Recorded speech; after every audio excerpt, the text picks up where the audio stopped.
Kepler Azatlyk Radiosu. Keptäniň jeminiň leýartyna. Kepleşikleri Pragadak studiodan men Ýogşan Annurwan alyp barýaryn. Hormatly dinleýijiler, bu hepde Azatlyň web saýtyny iň köp okulan habarlaryň başyny iki türkmen sportçysy Tokyo Olimpiadasyna yarışdan çykdy diýen at bilen çap edilen habar çekýär. Daşary ýurtlarda türkmen pasportunyň möhletini uzatmagyň tertibi tasdiklandy. Harbalardan soň käbir telekaçylar maşgalaryny türkmen owgan serhet ýakalaryndan göçürmekçi bolýar. Türkmenistan Olimpiya öýünlerini garaşsyzlyk taryhynyň ilkinji medalyny gazandy. Marda ýok bolýan köpelýär. Maşgalalar hor, mollalar ýatly hojalyklardan pul hantama diýen at bilen çap edilen habarlarymyz hem bu hepde iň köp okulanlaryň bäşligine girdi. Bu hepde Azatlyň web saýtyna iň köp dinlenen gepleşikleriň başyny Türkmenistan Olimpiya öýünlerini garaşsyzlyk taryhynyň ilkinji medalyny gazandy diýen at bilen çap edilen gepleşik çekýär. Kursunay Ismatullaýewa video ýüzlenme ýazyp özüniň jenaýet etmäňdigini aýdypdyr. İki türkmen sportçysy Tokyo Olimpiadasyna yarışdan çykdy. Lewap COVID-19 alamatly keseliň güýçli tolkuny başdan geçirýär. Harbalardan soň käbir telekaçylar maşgalaryny türkmen owgan serhet ýakalaryndan göçürmekçi bolýar diýen at bilen çap edilen gepleşiklerimiz hem bu hepde köp dinlenenleriň bäşligine girdi. Bu hepde türkmen görnüşleri atly foto sergimiz. Urşun merkezindäki owgan şäherine Wienanyň ýolbaşçylygyndäki kitapkany öwrenmegiň penahany senat bilen çap edilen videomuz köp görüldi. Bu hepde Azatlyň dinleýijileri, okuwçylary iki türkmen sportçysy Tokyo Olimpiadasyna yarışdan çykdy. Aşgabatyň ýaşaýyş jemaat gullugynyň müdiriniň sürüjüsi gynamalardan öldü. Marda ýok bolan köpelýär. Maşgalalar hor, mollalar ýatly hojalyklardan pul hantama diýen at bilen çap edilen habarlara reaksiýa bildirip öz pikirlerini ýazypdyrlar.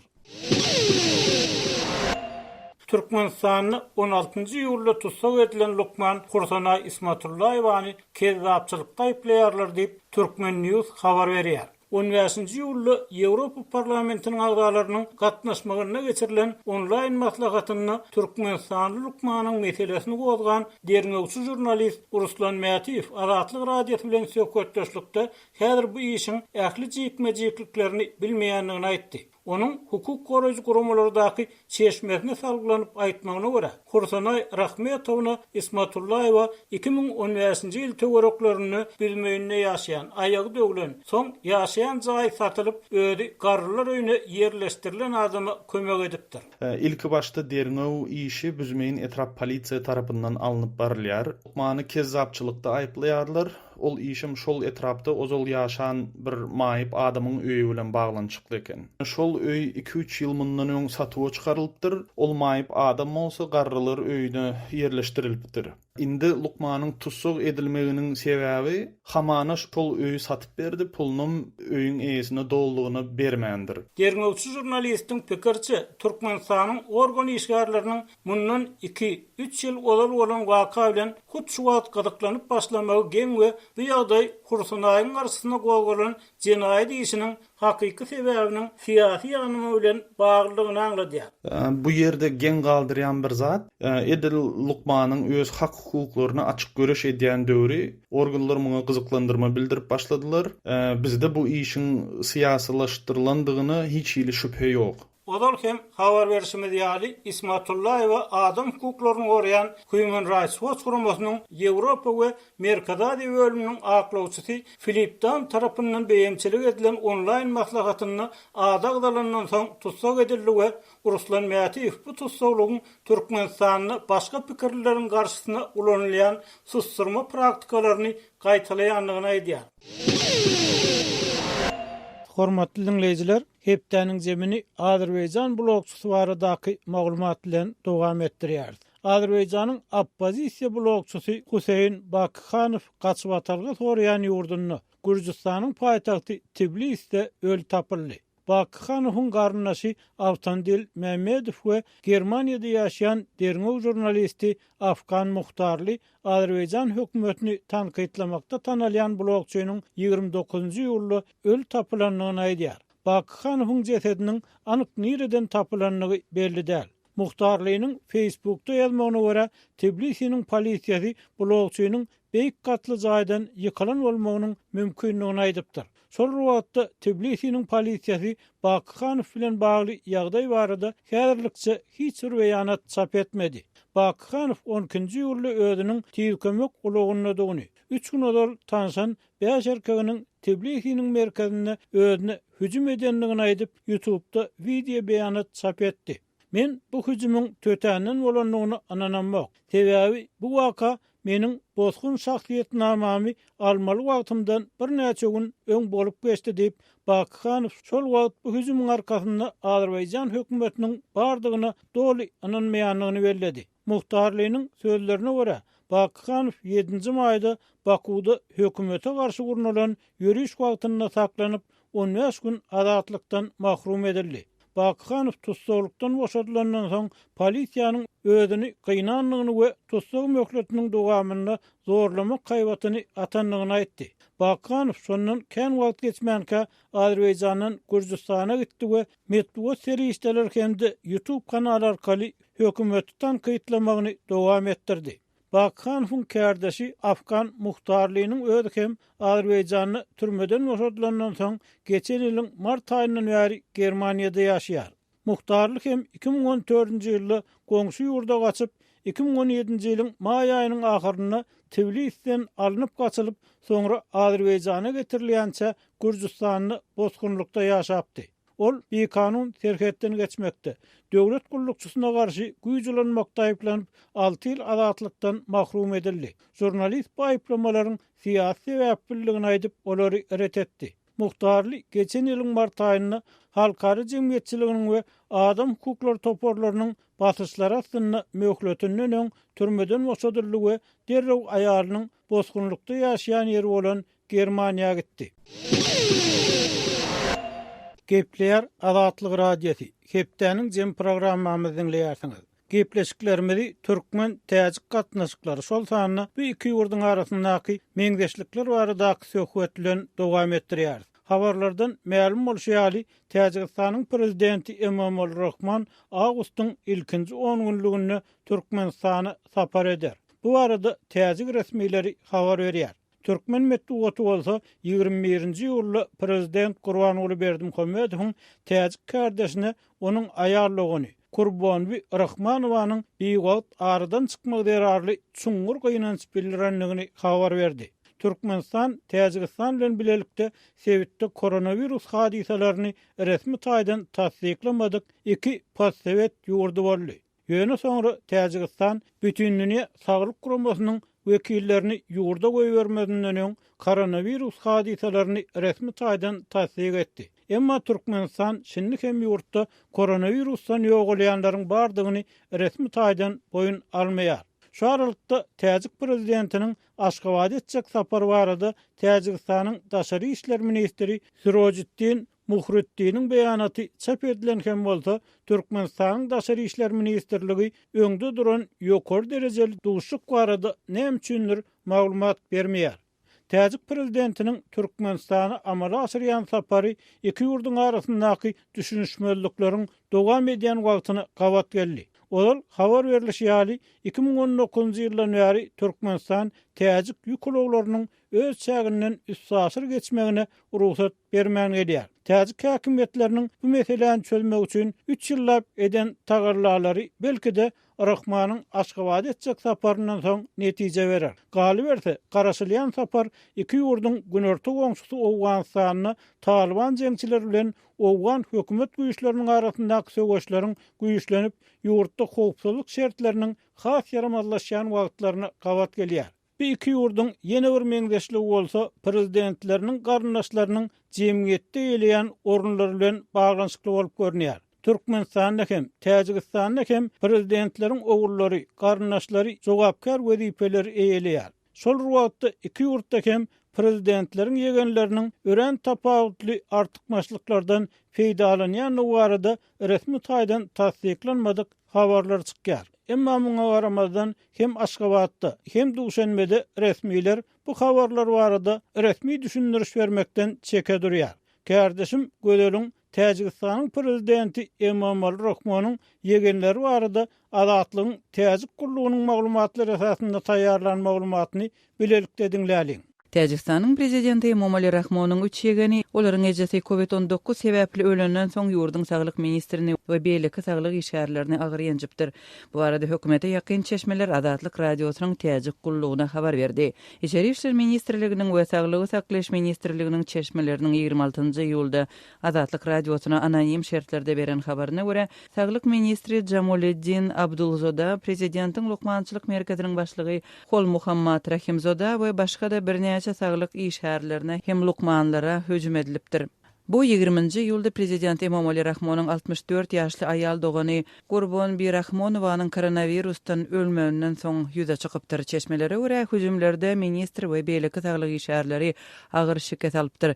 Şeýlede çeşmeler Täjikistanyň häkimetleriniň Rahmonyň aýal dogany bejirmek üçin Germaniýadan, Orsiýetden we Özbegistandan saglyk bilermenlerini çagyranlygyny habar berdiler. Çeşmeler hüjümler barada deslapky deriňebiň başlananlygyny aýdarlar. Bu ýagdaýlary hökümet agdalary prezident we beýleki resmiler açaçan kommentirlemedi. Abdulzoda 26-njy ýylda Duşanbede Birleşen Ştatlaryň Täjikistany COVID-19 vaksinalary bilen öpçün etmek baradaky ädimine bagışlanyp geçirilen metbuat ýygynagyna da gatnaşmady. Bir günüň Täjikistan Birleşen Ştatlar tarapyndan Covax ady bilen belli halkara vaksina paýlaş ulgamynyň üstü bilen sowgat berilen Moderna vaksinasynyň 1,5 million dozasyny aldy. Saglyk ministriniň orunbasary Sodikhon Jemshed ministriň metbuat ýygynagyna gatnaşmazlygynyň onuň urulup ýenjilmegi baradaky myşmyşlara ilteşigini soran jurnalistiň sowalyny ret etdi. Emomali Rahmonyň aýal dogany 21-nji ýylda jaýlandy. Onuň ölüminiň resmi sebäbi köpçülüge ma'lum edilmedi.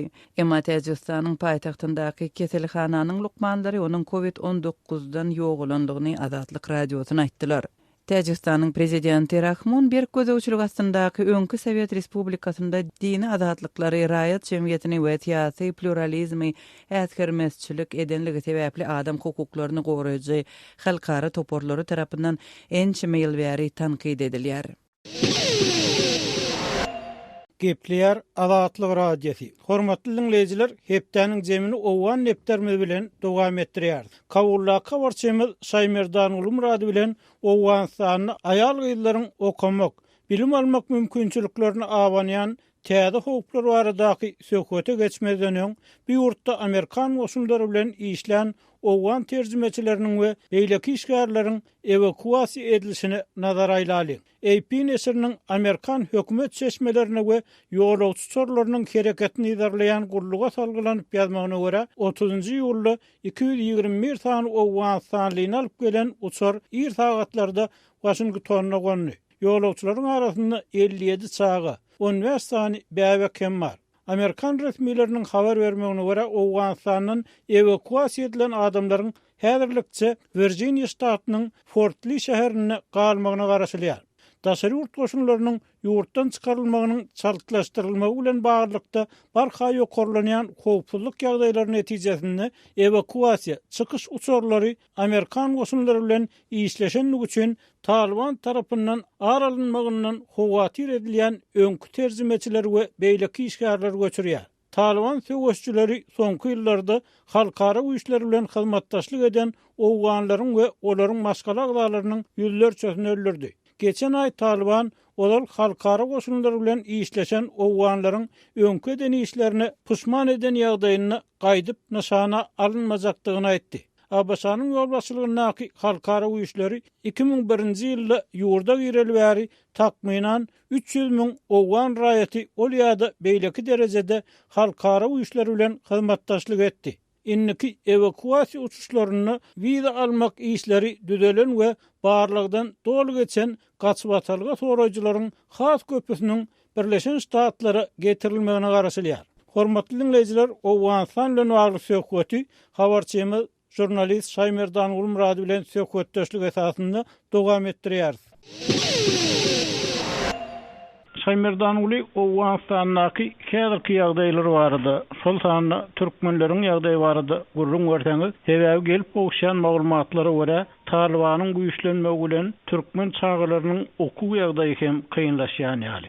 Kynlaşanlar häzir mektepleriň hemmesi ýapyldy. Şo türkmenleriň ýaşaýan ýerlerinde türkmen owallarynyň hemmesi Taliban jeňçileriniň ýeçiline geçdi. Taliban jeňçileri mektepleri yaptı, emma resmi taýdan biz mektepleri yapdyk diýip ulan etmese de şol mekteplerde bilim almaga mümkinçilik berilenok. Ondan soň şol mektepler Talibanlaryň şaharby postlaryna urildi. Şol mekteplerde harby postlar düretdiler Talibanlar. Hem okuwçylara bilim berýän muallimlere hop awandyrýa muallimler şol bilim berýän mekteplerinde baryp bilmän, soňa gatnaşyp bilmän şeýdi kösenip görler. Ondan soň soňam gyýda okuwçylara mukly mektebe gatnamany terk etdi. Häzirki ýagdaýda şol Demirgazyk Owganistanyň 5 welaýatynda türkmenler goçun bolup ýaşaýarlar. Türkmen owlarynyň hemmesi Talibanlaryň ýeçiline geçdi. 2 gün öň kelder etrawyny emma bir türkmen komandiri bar. Newe güýçlüdip şol kelder etrawyny Talibanlardan izine gaýdyp aldy. Şeýle bolsa da ol etrapda da mehnet mektepleriň gapylary okuwçylar üçin açylmady. Çünki ol kelder etrapynda da mektepleriň gapysyny okuwçylar üçin ýapypdy Talibanlar. Böyleki yerlerde de şonuň ýaly ýagdaý dowam etdi. Mektepler hemmesi yapıp okuwçylar, gyýyr çagalar, oglanlar hemmesi alim bilmen mahrum galypdy. Şäherlerde de gorku bar. Hatda şäherlerde de gorku bar. Köp adamlar gyýyr çagalaryny şäherlerde de mekteplere iýerip bilmän durlar. Gorkup şu gyýyr çagalaryň mekteplerde bilim almana garşylyk bildirýär Talibanlar. Indi Saymerdan guly, sizin aýdyşyňyzdan Owganistanda ýaşaýan türkmenler soňky döwürde şu çağalaryny, hususan gyýyr çağalaryny hem okutmagyň peýdalygyna göz ýetirdiler hem bu arada belli bir alada diýerler. Indi şol urda galanylan käbir üstünlüklerden soň türkmenler gyýyr çağalarynyň okuw mümkinçiligini ýitirmek bilen razylaşyp muňa kaýyl bolup bilerlermi? Şu arada nähili pikirler bar ýyl arasynda. Ýa-da bir her bir wagtlaýyn gorkumy, wagtlaýyn meselemi. Taliban soňundan gyýyr çağalaryň okumagyna ruhsat berermi? Sebäbi Talibanyň beýanatlaryny aýal gyýylaryň hem erkekler bilen deň hukukdan peýdalanjakdygy ýaly gurrunlar edilýär, wadalar berilýär. Wadalar berse de ol hakykatda ol mümkinçilikler ýok. Diňe olar bir şo beýanatda şeýle maglumatlary ýaýradan bilenem. O adam öldürmegini dowam etniki arlyklara jepasyny dowam etdirýär. Hem käbir aýdymçylar, sadandalar we beýleki alym ugrunan işleyen adamlardan waham salya olary öldürýär. Hemmesini garaz şol bir zat bilýän bolsa, düşünýän bolsa ol adamy ýok etmegiň külkülüne düşen olar. Beýanatda bir zat, hakykatda başga. Indi türkmenler barada aýdylanda o geçen 20 ýylyň dowamında türkmenler şo öz gyýçagalaryna mekteplere owadyp bilim bilimiň ähmiýetini bildiler. Türkmen gyýylaryna nämädir ýokary okuwlaryny tamamlaanlar bar, hatda döwlet idaralarynda işläp birenler bar. Gyýçagalar häzirem köp erkek oglanlar bilen bir hatarda mekteplerde bilim alýardy. Ýöne soň şu Talibanlaryň tizlik bilen Demirgazyk Owganistanda köp yerlerini ýelemegi netijesinde şu mektepler yapıldı. Käbir adamlar şäherlere göçüp geldi. Şu öz gyýyr çagalarynyň mektepden mahrum kalmalygy üçin mekteplere yerleşdirdi. Şäherlere getirip gyýyr çagalaryny alady edilýär. Gelecekde de Talibanlar bu aýal gyýyrlar barada, hususan ilim bilim barada böyle bir açyşarlyk ýa bir ýeňillik halka berer diýen umydwarlyk ýok. Belki öňküden bular beter bolar diýen gorku bar. Talibanlaryň häzirki ol ýaýratýan beýanatlaryna bir halkda anam ýok. Ni adamlar eger anam ýok bolsa, adamlar dogrudan şu gadanlaryň ösüşlerden ýa-da gaýtmagy taýinmi? Olar dogrudan maňsatlyk bilen ýa-da gaýdyp bilerlermi? Ýa-da bu okuw bilim hak hukuklary, beýlek hak hukuklar uğruna adamlaryň arasynda nähili göreş alyp barmak pikir barmy? Şu arada owan türkmenläriniň şu rowşan pikirleriň, intelligentleriň arasynda nähili pikir garaýşlary bar. Hususan ýaşlaryň arasynda nähili pikir garaýşlary bar. Olar näme edip bilerler öz dünýäwi hak hukuklaryny kazanmak üçin? Hak hukuklaryny kazanmak üçin elbette Türkmenlerin şu medeni cemiyetleri var ve kuramalar var. Sol kuramalar yığnaklar geçirip şu biz kazanan üstünlüklerimizi mesela alım bilim uğrundan kazanılan üstünlükleri nädip gorap biler. Hemen şunu nädip ilerledip bilersi şu uğurda yığnaklar geçirýärler. Şu barada fikirlenýärler emma ýagdaýyň agarlygy sebäpli şunu dowam etdirmek gaty kyn bolup durmana arada bir şol paraqatçylyk boýunça Awganystanyň bir ministrligi bar. Şol ministrligiň Demirgazyk Awganystanyň boýunça bölüminiň başlygy türkmen.